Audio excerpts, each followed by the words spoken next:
Olá pessoal, muita paz, muita luz a todos. É um grande prazer estar aqui com todos vocês para esse nosso encontro. Bom, o tema que nós escolhemos para abordar hoje é um tema que muita gente tem me pedido.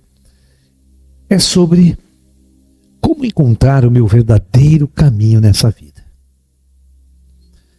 Em primeiro lugar, os grandes mestres do passado, vamos pensar no mestre Lao Tse,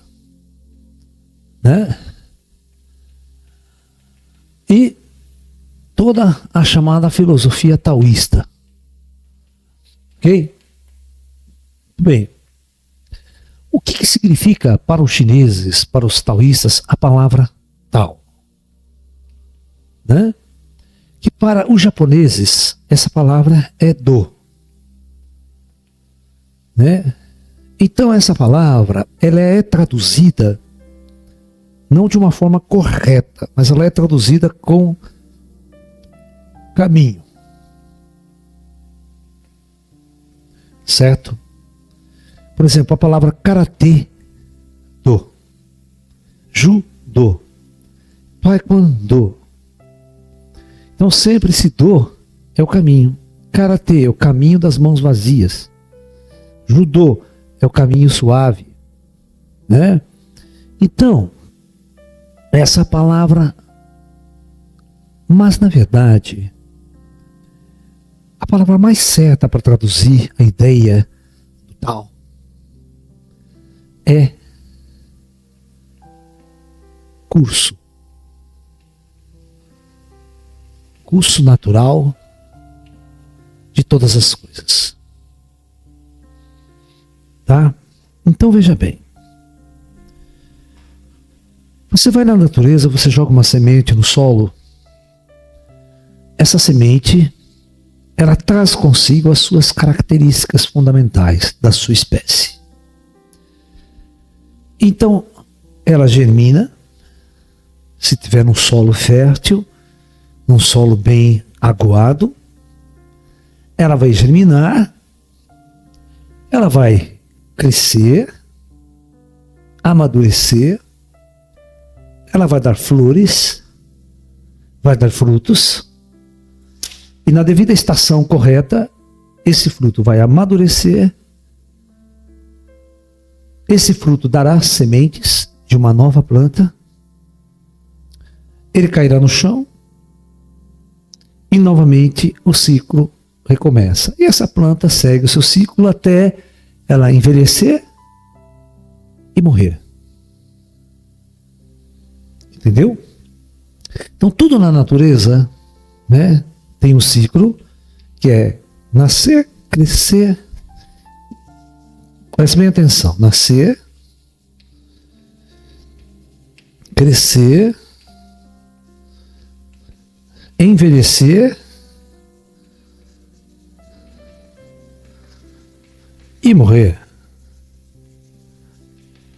Então isso para os taoístas é Tao. É o curso de todas as coisas. É a ordem natural de todas as coisas. Dentro da superfície desse planeta. Ok? Muito bem. Só que quando você tem uma visão muito estreita, muito curta, como a gente diz, da própria natureza da vida, da própria natureza das coisas, você não compreende o que existe antes de nascer e você não compreende essa ordem depois da morte. Então, para a maioria das pessoas, o seu conhecimento existencial se dá apenas entre esses dois ciclos. Talvez os grandes mestres, os grandes filósofos nos ensinam. Esta é a grande ignorância do ser humano. E o fato do ser humano viver distante da sua natureza transcendental, que nós chamaríamos de espiritual, é que faz com que ele esteja concatenado a esse ciclo de nascimento e morte, a esse ciclo de uma vida que aparentemente para ele não tem sentido, não tem lógica, não tem razão. Principalmente quando a própria ciência em que nós vivemos nesse planeta, a chamada hoje inquisitora do século 20, 21, né? Porque antigamente a igreja era inquisitora, o que a igreja dizia era verdade e não podia ser contrariada. Nos tempos mais modernos, né, com o advento da ciência, a ciência se tornou a grande inquisitora. Então, somente aquilo que a ciência diz que é verdade, é verdade. Então, se a ciência não diz que é verdade, não é verdade. Então, a ciência, né, colabora com essa visão existencial, né? É nascer, crescer, envelhecer e morrer. E não há absolutamente nada além disso. Quando não há nada além disso, o papel da existência humana está entrelaçado nessa única realidade existencial que nós estamos vivendo aqui agora.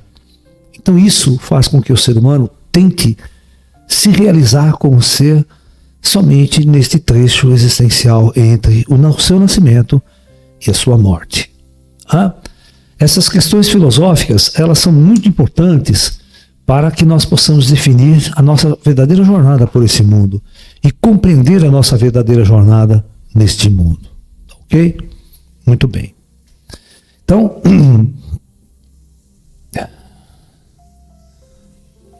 né?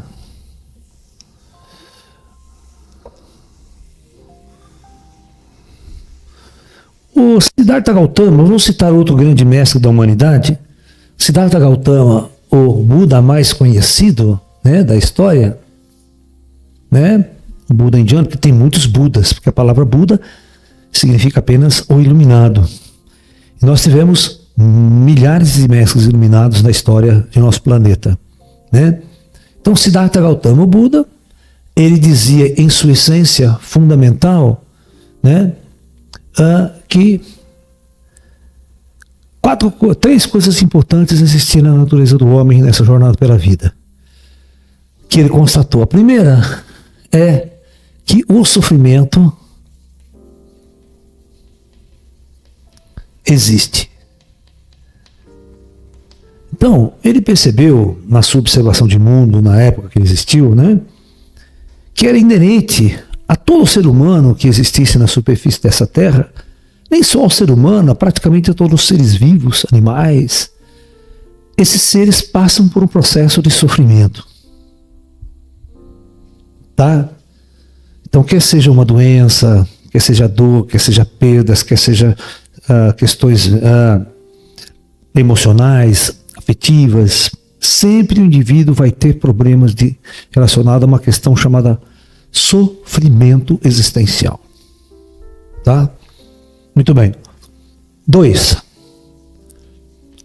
Ele disse que a causa desse sofrimento humano, vamos engendrar mais do ser humano, né? Seria uma coisa que os indianos chamam de avidya.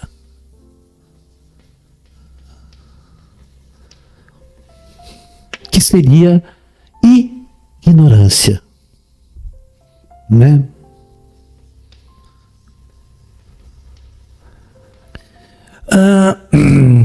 Terceira observação fundamental de Buda é que esse sofrimento pode ter fim.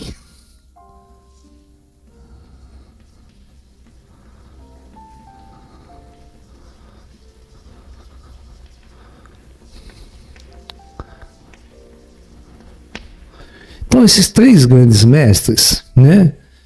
Esses dois que eu citei agora, ele dizia que essa questão fundamental da existência humana na Terra, de viver em constante sofrimento, constante angústia, constante depressão, né?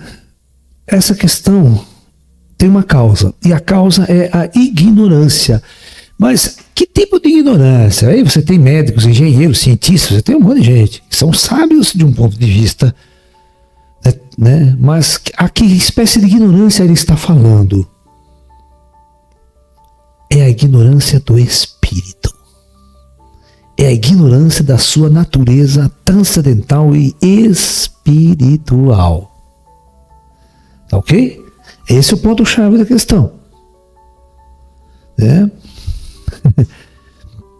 É engraçado, né, que encontraram um documento recente, na história da Alemanha nazista, de uma pessoa, uma carta que uma mulher tinha escrito, uma judia que estava nos campos de concentração. Ela escreveu o seguinte relato, que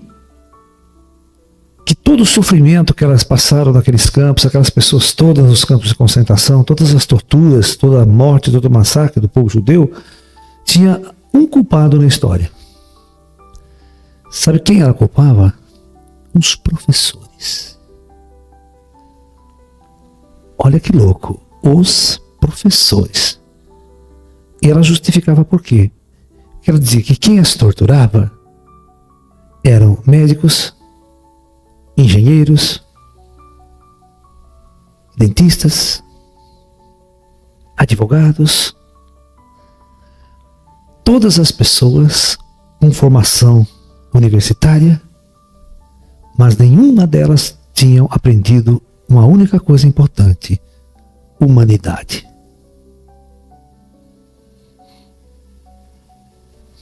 Então, qual que é a validade de um conhecimento técnico, de um cientista, de um engenheiro, de um médico, de um dentista, se ele não é humano? E numa guerra, os estrategistas que matam milhares de pessoas, que mandam milhares de pessoas para a guerra, que constroem as bombas, que constroem as armas, os aviões de guerra, são pessoas muito inteligentes. Escreve que coisa interessante. Um dos maiores cientistas da Alemanha, no final do século XIX, começo do século XX, um químico, que naquela época não existia uma diferença entre física e química, quem era físico, quem era químico, tá? Era tudo mais ou menos a mesma coisa. Ele ganha o prêmio Nobel por criar o adubo químico. Sabe, o NPK? E com isso ele poderia acabar com a fome no planeta Terra. Uma região que antigamente estava o solo muito desgastado, não tinha mais jeito, não dava quase nada, colocava adubo químico, que lá a produção aumentava assustadoramente e você poderia acabar com a fome praticamente da humanidade. Um grande invento para a humanidade. Só que quando chega a Primeira Guerra Mundial, esse mesmo cientista é o pai das armas de destruição em massa, do gás sarin e do gás mostarda. É o inventor de uma das armas mais terríveis na Primeira Guerra Mundial. Então por quê? Onde está o sofrimento? De onde advém o sofrimento? Causado por quem esse sofrimento e por quê? Então o Buda constatou essas três nobres verdades. E como o sofrimento pode ter um fim? Ele também diagnosticou isso. Nós já vamos entrar nesse detalhe, já que você vê que todos os grandes mestres da humanidade já apontaram o caminho por aqui, ó. Mas as pessoas não vão. E fica neste mundo que elas estão, estabilizado, estagnado. Que é chamado o mundo de Maia, o mundo das ilusões. Vamos ver Jesus, que Jesus nos ensinava com respeito à felicidade, com respeito à realização do ser e o verdadeiro caminho que o ser deveria ter neste mundo.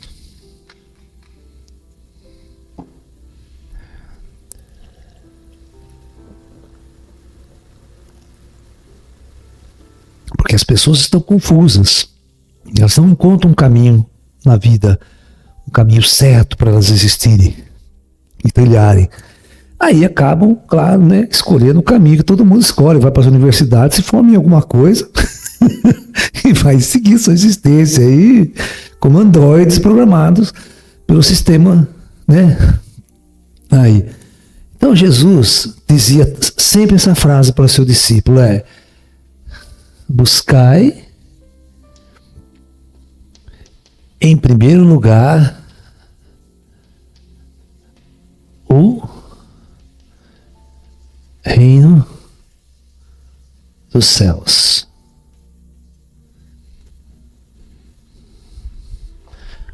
Jesus era unânime em afirmar o seguinte: única prioridade que você deve ter nessa vida é buscar o reino dos céus.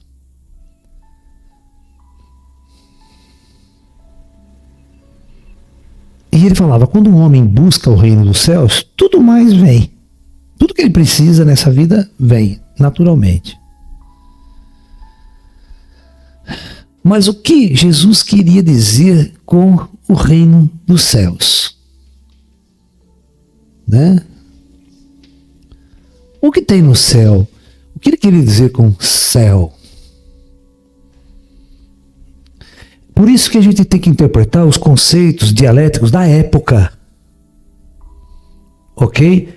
Eu vou transferir esse conceito de Jesus para uma ideia mais moderna. O lance era o seguinte: Jesus conhecia uma coisa, e os judeus tinham uma coisa no judaísmo clássico, que era, presta bem atenção, eles falavam muito uma coisa chamada Jerusalém Celeste.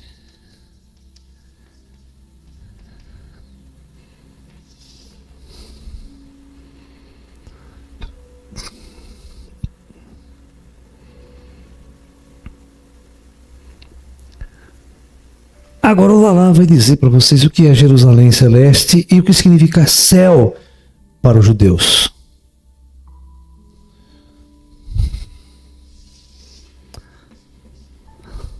Superfície da terra,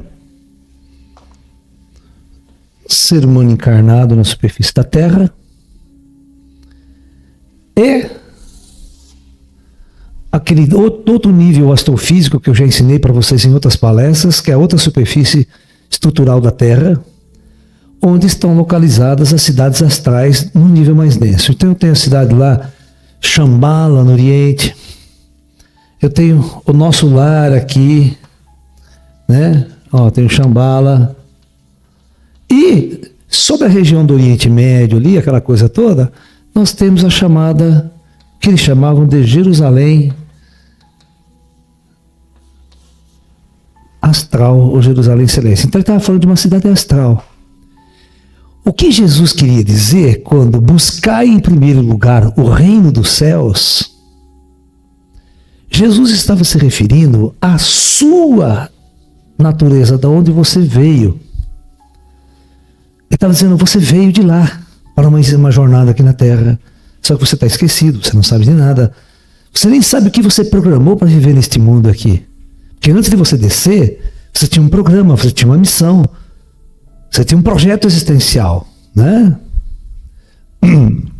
Você tinha um projeto existencial, tá? Então, nesse projeto existencial, é que você esqueceu. É que você se perdeu. E quando você se perde, você vive as coisas deste mundo apenas. Então Jesus veio fazer o quê? Acorda, sua vida não é aqui. Você não veio para viver essas coisas aqui. Você tem que sentar, você tem que se relembrar, você tem que se conectar com a sua natureza espiritual, para depois você viver corretamente o que deve ser vivido aqui. Vocês entenderam a questão fundamental? Por que Jesus se referiu ao reino dos céus? Porque no reino dos céus estava a verdadeira existência do ser humano, a verdadeira natureza da alma humana. E estava também o verdadeiro motivo pelo qual nós descemos e encarnamos e reencarnamos neste mundo. Ok? Então, é muito importante que a gente compreenda como e o que era dito.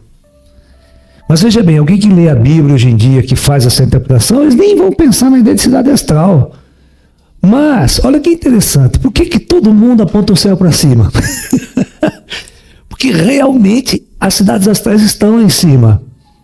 Esse nível astral está a uma altitude de uns 500 quilômetros. Certo? É da onde flui toda a vida espiritual do ser humano. Então veja bem, o que acontece quando alguém encarna e se esquece de tudo?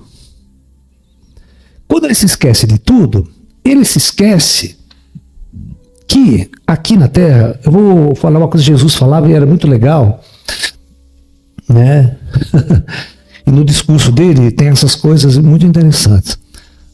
Aqui tem um comando. planetário Terra. Quando Jesus falava, meu reino não é desse mundo. Eu vim aqui, estou vivendo uma experiência aqui, mas eu tenho consciência de que meu reino não é desse mundo. E você, Herodes, e você, César, vocês não são meus reis. Se o meu reino não é desse mundo, aonde está o rei? Então ele dizia um termo, né? Meu Pai que está no céu. Quem dirige essa coisa dos reinos celestiais? Quem coordena os reinos celestiais? Vamos, para simplificar, nós chamamos de comando planetário, mas Jesus chamava de Pai. Meu Pai está no céu. É um termo mais fácil de ser compreendido na época, né? Entendeu? Então, eles que significa o seguinte, que nenhum homem pode se realizar neste mundo sem entender a sua natureza, para onde ele vai após a morte e de onde ele veio antes do nascimento. E esses ciclos reencarnatórios sucessivos é uma das regras que Jesus conhecia. Jesus conhecia muito bem as regras. Por isso ele sabia que quando uma pessoa morria, ela ia para o plano espiritual. É engraçado que João Batista, o João Batista batia de frente com Herodes. Ele batia de frente com os caras, né? O João Batista, ele era mais... E o Herodes sempre falava assim, ele, vou mandar te matar, João Batista. O João Batista estava preso já a essas alturas, sabe? Eu vou mandar cortar sua cabeça, vou mandar te matar. Ele falou, então quer dizer que o senhor vai me libertar? O Herodes ficava mais puto da vida porque ele não tinha medo da morte. E por que ele não tinha medo da morte? Porque ele sabia dessas existências. Eram indivíduos que compreendiam que a morte não passava de um processo de libertação desta condição muito difícil que os homens viviam no passado. E vivem até hoje, né? Então veja bem. Desculpem. Então, o significado das escrituras antigas, tanto de Buda, quanto Lao Tse, Krishna, você vai na Índia, você vai ver os discursos de Krishna, você vai entender que o homem desce para viver uma experiência na matéria. Ele nasce, cresce, envelhece e, como todas as coisas, morre dentro desta lei, desse curso. Esse é o tal da vida. E ao morrer ele retorna à sua natureza espiritual. Ele retorna às cidades astrais. Vocês estão me entendendo? Agora, se o homem soubesse disso em vida, isso é o que os indianos chamam de iluminação. O que o homem realmente veio fazer nesta jornada terrena? Qual é o aprendizado que este homem veio vivenciar neste mundo? Certo? Você pode ser um médico, você pode ser um dentista, você pode ser um engenheiro, você pode ser um político, desde que você conheça as regras. Desde que você saiba que tudo que você faz aqui tem toda uma estrutura aqui em cima que está te observando, que está te seguindo constantemente, passo a passo da sua jornada. Vocês estão me entendendo? O homem precisa compreender o verdadeiro sentido de estar encarnado nesse mundo, para que ele possa então tomar as decisões corretas na sua vida e saber qual é o melhor caminho, é a melhor atitude a tomar, para ele sair de depressão, sair de angústia, sair de disputas inúteis, vivenciar o seu jogo do ego, roubar, matar, torturar o seu próximo, impor ideologias absurdas ao seu próximo, e aqueles que não concordam com a sua ideologia é massacrado e morto. Nós quanto não vimos isso nas disputas políticas pelo mundo afora, desde tempos imemoriais. Né? Se o homem percebesse que ele tem uma natureza espiritual, sua jornada na Terra seria totalmente diferente. Você vai ver que todos os avatares da história querem despertar o homem para a sua natureza espiritual. Né?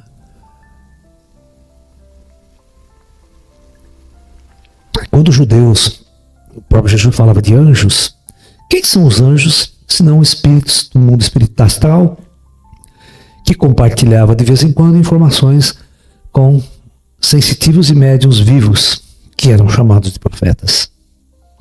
Hoje, o termo profeta não cabe muito bem a nós, mas o termo médium cabe, né? Eu sou chamado de médium, mas se eu tivesse 2.000 anos atrás, eu era o profeta Lalá, né? Entendeu?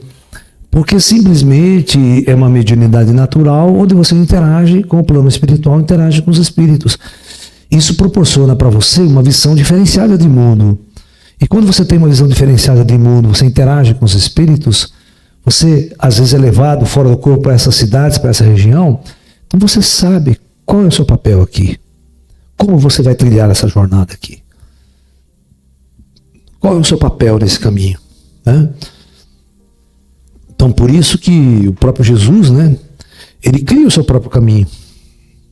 É interessante que toda uma estrutura planetária se criou em torno de Jesus, se criou o cristianismo. O cristianismo nada mais é do que uma proposta para que as pessoas sigam o caminho de Jesus, o caminho dos Cristos, que quer simplesmente mostrar a você uma vida transcendental. Só que, claro, os cristãos modernos, eles cometeram erros gravíssimos, que é não entender o conceito da reencarnação, que é clássico para você entender a ordem evolutiva das coisas. Então, o princípio da reencarnação ele é muito sério. E a maior parte dos cristãos, né, não vivenciam isso. Ok?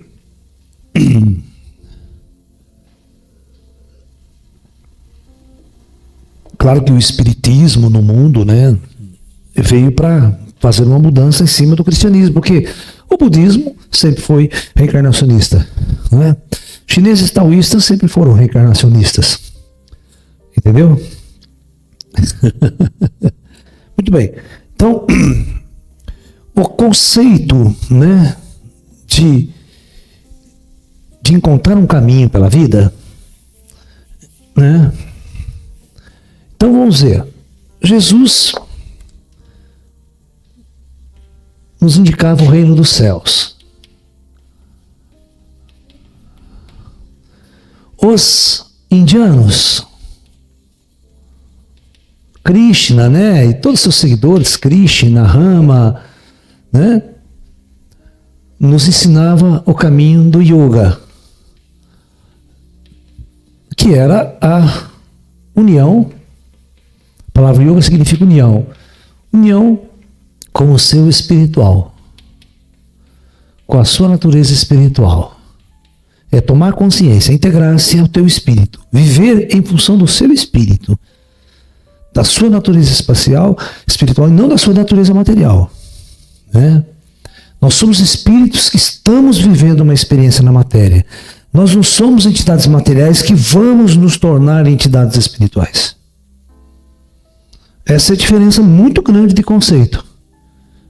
Os cristãos, na maioria que não são espíritas, eles têm essa visão, que são seres materiais que ao morrer vão se tornar seres espirituais. Mas que não tem nada pretérito, não tem reencarnação, né? Nasceu aqui agora. Né? Ok? Né? Os budistas, né, pregam um caminho, né? O caminho de Buda é o caminho dos Budas, que é a jornada para o despertar.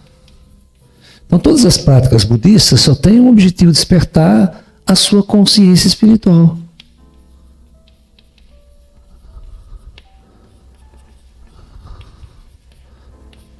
Se você for um budista, você vai fazer sua meditação, você vai estudar os ensinamentos budistas, você vai viver uma prática, mesmo que você não esteja no mosteiro, né? Por quê? Quantos cristãos não tem? Ninguém está dentro de um convento, né? Está dentro de um seminário de padre, né? Certo, mas você se julga um cristão, você tem um comportamento cristão, né? Ok? Se você for um taoísta, você também vai compreender o conceito do tal, da sua jornada pela vida e o seu despertar espiritual através do Tai Chi, das práticas taoístas, de todo o conhecimento que o taoísmo traz na sua prática, na sua vivência, na sua existência. Aí você tem o islamismo, né? Que, se você lê o Alcorão, você sempre vai ter o Alcorão, um livro inspirado pelo anjo Gabriel.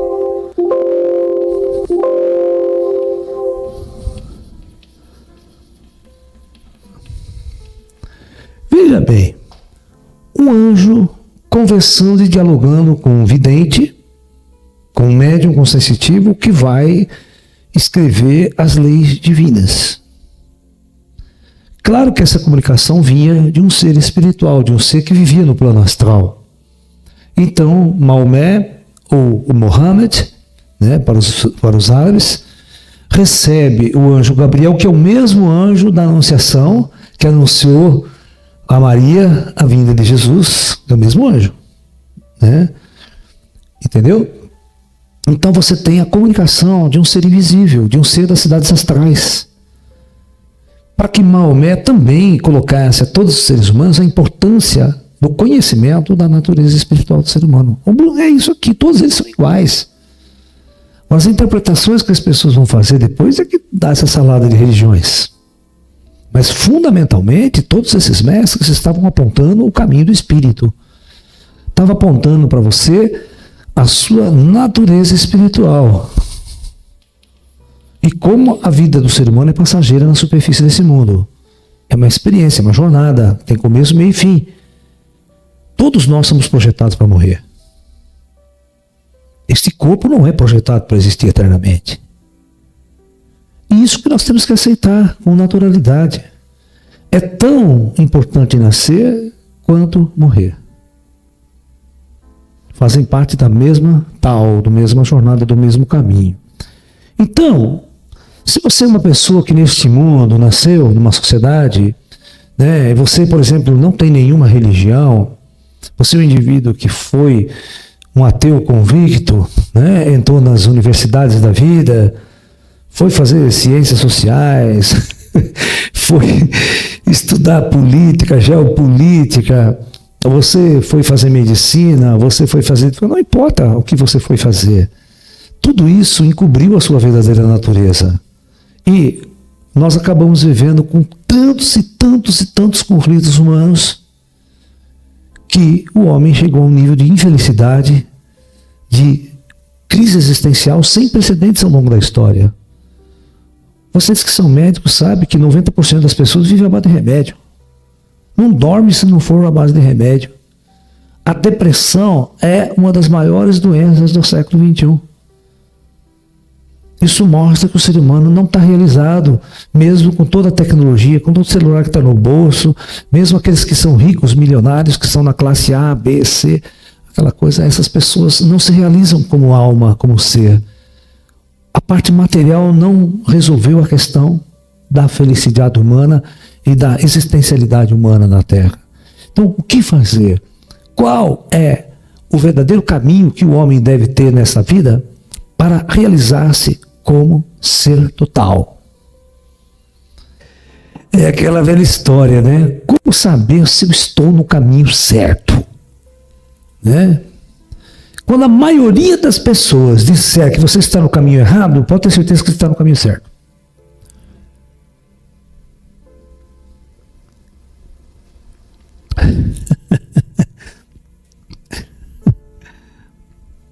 Quando alguém te chamar de louco, sabe que também você está no caminho certo. É porque existe uma classe nesse planeta que se julgam normais. É a mais doentia do nosso planeta. Né? Então nós temos muitas pessoas que vivem uma doença comum, que nós batizamos essa doença de normóticos. Né? Aquele cara que acorda todo dia de manhã, liga a programação, vai trabalhar, 12 horas por dia trabalha, volta para casa, senta, liga Jornal Nacional, televisão, tal, consome aquilo, vai dormir, volta para o trabalho de novo e passa aí 30, 40 anos e consegue ganhar aquele famoso prêmio do operário padrão. Não existe coisa mais doentia que um ser humano pode ganhar nessa terra do que o prêmio de operário padrão. Né? Operário padrão é o cúmulo. É o cúmulo do androidismo e da escravidão humana do século XX, XXI, da Revolução Industrial. Né? Quando vem o advento da Revolução Industrial e o indivíduo se torna aquele Charlie Chaplin mecânico, né, em tempos modernos, né? Vira aquele androide padrão, de parafusar o dia inteiro, ficar naquelas indústrias, com a esteira tá passando, tá colocando um transistor e tal. Certo? Aí você vai entender o que é ser um androide nessa existência. E você que tem um título de engenheiro aí, um título de médico, você passa a ser um funcionário padrão de alto nível mas o androide é o mesmo. A programação continua a mesma. Né? Bom, vamos relatar uma coisa então. Então nós temos o mundo social, né? Que é a nossa sociedade. Então, o que um homem vive na nossa sociedade todos os dias? Então, a luta pela sobrevivência. Então, esse indivíduo tem que sobreviver. Então, para sobreviver, ele tem que trabalhar. Ok? E existe uma coisa muito interessante na sociedade materialista. É uma sociedade de consumo. Né? Onde você é convidado a consumir todos os dias. Você liga a televisão, você liga qualquer meio de comunicação, a primeira palavra é compre. Compre nas Casas Bahia, só hoje você vai ter um desconto, não amanhã, é só hoje, vá lá agora, tal, em 25 parcelas, deixa seu rim lá, mas compre a máquina nova de lavar. Certo?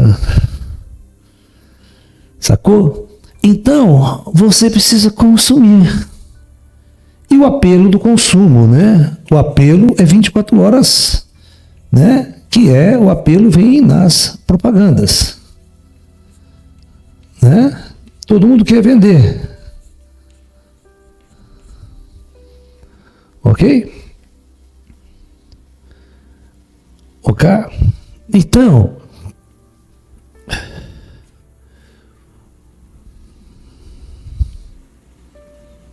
e nós sabemos que uma sociedade real existe um limite para o seu consumo. E o limite para o seu consumo é o seu salário, né? Certo? Ok? Nós não vamos fazer uma discussão aqui de capitalismo e comunismo, não. Pelo amor de Deus. Tá? Nenhum dos sistemas funciona se você tiver o mesmo homem. Qualquer sistema funciona no mundo perfeitamente se você tiver um homem centrado. Não precisa nem ser comunismo, né? Funciona certinho. Se você tiver um homem certo. O homem errado não funciona em sistema nenhum. E o que nós estamos construindo é o homem errado. É o homem que falta a parte mais importante dele nessa civilização. Limite, consumo, salário, tá? Então, desde que o ser humano nasce numa sociedade dessa, ele é doutrinado. Certo?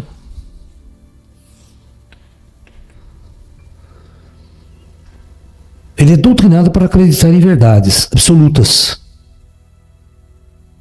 Tá ok? Isso é o que atrapalha muito. Né? Então, essa doutrinação é chamada de educação.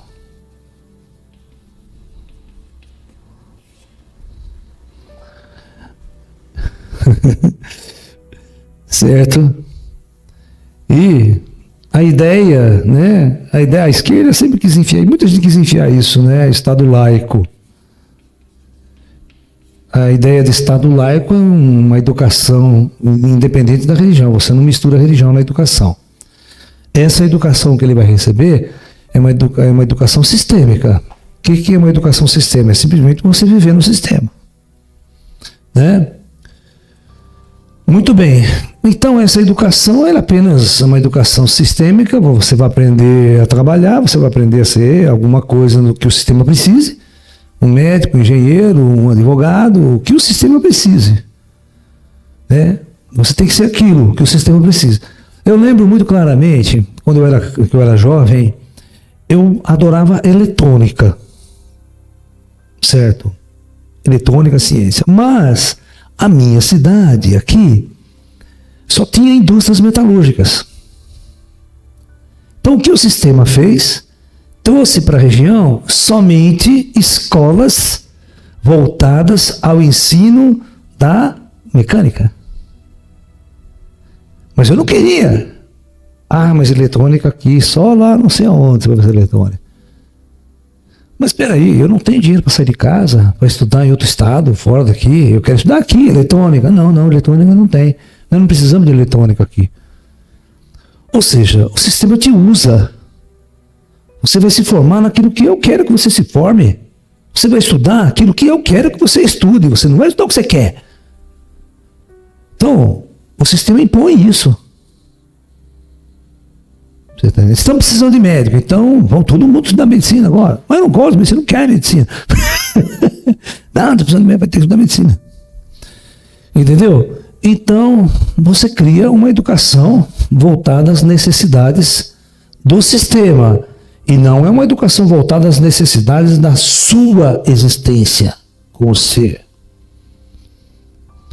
Então, quando você se forma e se depara com esse vazio existencial que não foi fornecido pela educação sistêmica, eu sempre pergunto para os meus alunos: você estava fazendo universidade? Algum professor ou teve alguma matéria que se preocupou se você estava feliz? Se você tinha algum problema existencial, né? A universidade não está nem aí com você, cara. A universidade quer que você se foda. Não sabe se você está bem com seu namorado, se está triste, angustiado e tal. A universidade quer que você faça a prova e tire nota e dá um rótulo para você. A universidade só serve para isso. Né? Eu chamo de hospício. Né? Inclusive tem a USP em São Paulo, que a gente sempre chama ela de hospício. Né? Né? Então, veja bem. E outra, os professores universitários, eles acham que eles são os senhores do universo, né? Não tem mais ninguém acima deles, né? A sabedoria parou ali, o universo acabou ali, né? Bom, e a parte espiritual ficaria então a cargo das religiões. Ok? Mas se você pegar um país como a União Soviética, como a China, Coreia do Norte, Cuba, todos os países que são marxistas, que são comunistas, a religião está 100% proibida. Existencialismo espiritual, qualquer atividade espiritual vai ser pelotão de fuzilamento. Não se esqueça que quando a China invadiu o Tibete, o seu expansionismo comunista, 6.000 mosteiros foram destruídos pelos chineses. E o Dalai Lama, que era o governador interino do Tibete, que era um monge, que era uma república laica, vamos assim dizer, não vamos chamar de república, não era república, mas era um estado governado por um monge budista, foi destituído totalmente, e se fica lá, os negros fuzila o Dalai Lama. E ele foge para o norte da Índia até hoje lá. Entendeu? Então, você tem uma situação onde nem a espiritualidade lhe é permitida. Então, a crise existencial dessas pessoas é muito difícil. Tá? Por exemplo, um grupo de chineses, há um tempo atrás, resolveu montar um grupo de meditação. E começou pela internet e tal. Pá, bicho. O governo chinês foi lá. O criador da seita fugiu para os Estados Unidos. Se está lá, é pelotão de fuzilamento. É contra as leis, né, do comunismo ideológico. Então, é um Estado que te doutrina, um Estado que te dirige. um estado que policia os seus pensamentos. E o que você deve pensar, o que você deve saber e o que você deve conhecer.